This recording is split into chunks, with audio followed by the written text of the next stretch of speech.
According to scholars of Christianity, they say there are many interpolations in the Bible, there are many concoctions, there are many fabrications. According to Christian journals, they say there are 50,000 errors in the Bible. प्रमाण दो मुझे, प्रमाण दो मुझे. There is not a single unequivocal statement, not a single unambiguous statement in the complete Bible.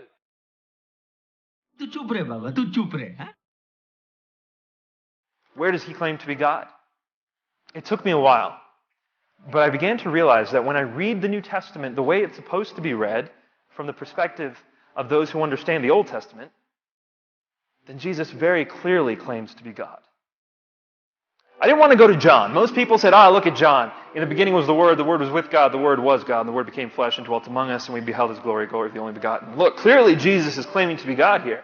Well, number one, no, it's not Jesus talking, that's John talking. But number two, that's the Gospel of John. That's really, really late. I want to look at the beginnings of Christianity. I want to see how, from the very first part of the Christian message, Jesus is proclaimed as God. And so I went to the first Gospel, the Gospel of Mark. And it was precisely there where I read Mark chapter 14, verse 62, which when I understood what that verse was, it blew my mind.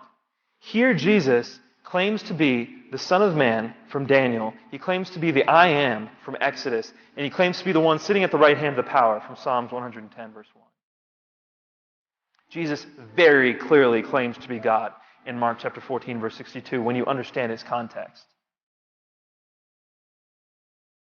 The Quran says he was not killed, he was not crucified, it was made to appear. It was made to appear. It is not God made it appear.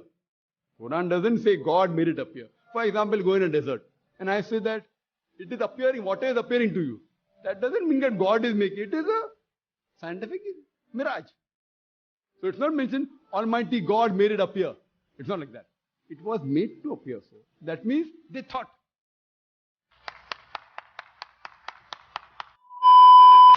Why did Jesus why was he crucified? He was crucified because he claimed to be the very Son of God. By contrast, let me put this to you. When Muhammad started receiving a revelation, he didn't even know what was happening. He claimed to be receiving all this revelation, and he went back and told his wife what was happening. She said, the angel is telling you something, go and listen. So he had no self-awareness of what was going on. Jesus knew exactly who he was. Before Abraham was, I am. Flesh and blood is not revealed to you, but my Father in heaven is in heaven, that I am the Christ, the Son of the living God. So it's not just the I am the way and the truth and the life.